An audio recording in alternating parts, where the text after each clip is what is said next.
Hello YouTube. Remember the E-100?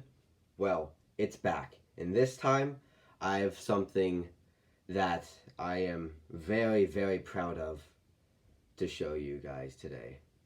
Without further ado, let's get straight into it. Quick little changes I did to the exterior of the hull and the turret is I changed this to make it more of a fluid transition into the back armor, and I also added a box and an MG34 in place of the night vision thing for the commando, and then removed a couple of pieces and added a couple more pieces in different spots. Okay, with that out of the way, let's move into the hull interior. Here it is, guys, the hull interior.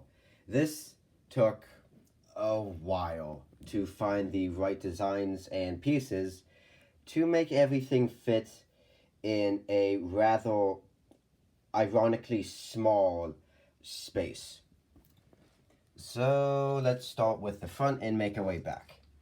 In the front, there are two crew members, the driver and the assistant driver, or the radio operator, whichever one you guys want it to be.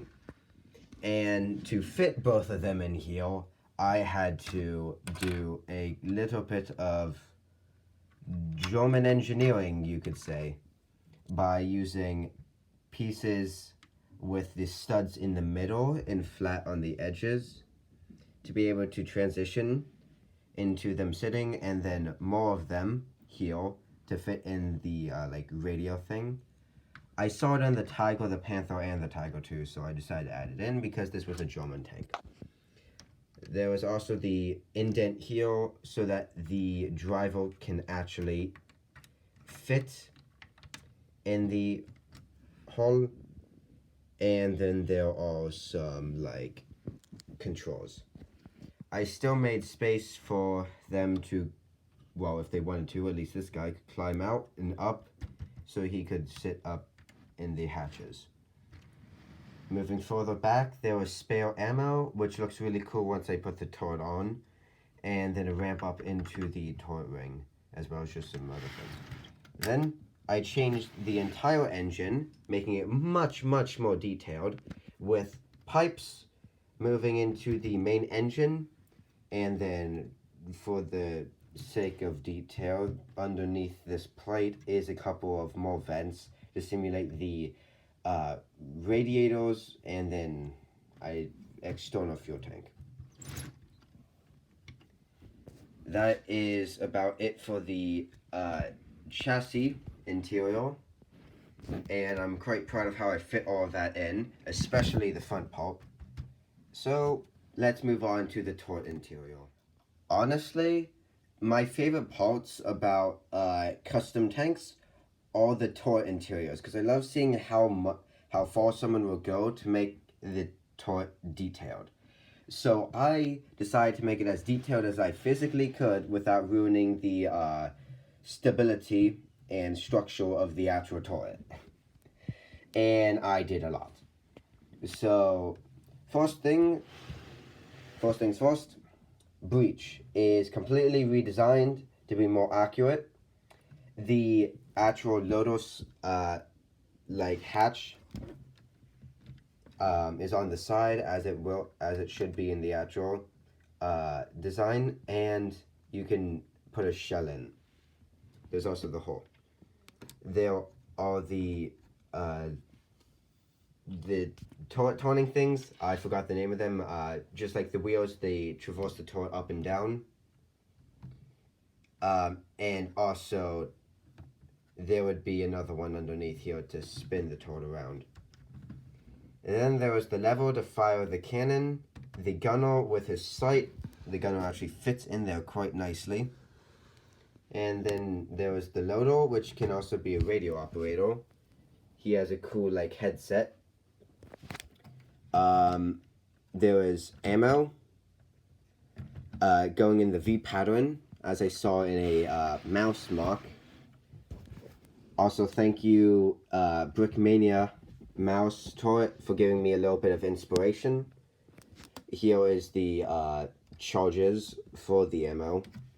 And then on this side,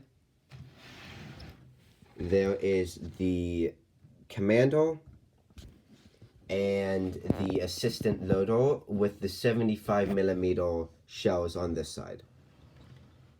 Now, I think that they all fit in here quite nicely, and they all, I checked through many different images, 3D models, builds and stuff. They're in the correct positions they would be in if this was an actual tank, or it was actually fully built.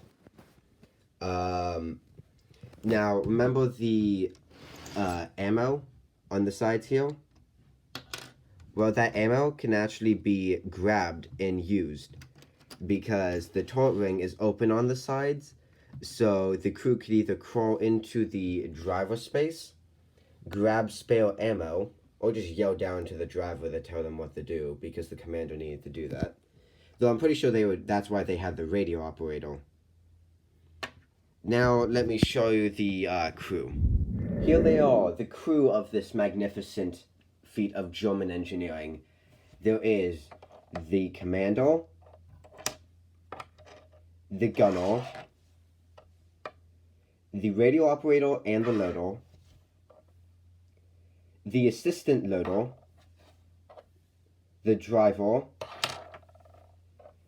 and the assistant driver and secondary radio operator. Now, all of these crew members, all as they should be in the actual tank if this tank was real, and all their roles all as they should be if this was an actual tank. Now, the torso prints are all Death Star Trooper prints for the Death Star Troopers in Star Wars sets, and the helmets are all Kirby helmets. My favorite one is probably the loader slash radio operator because he has the cool headset with the actual microphone printed on the face, as well as a cool looking hat.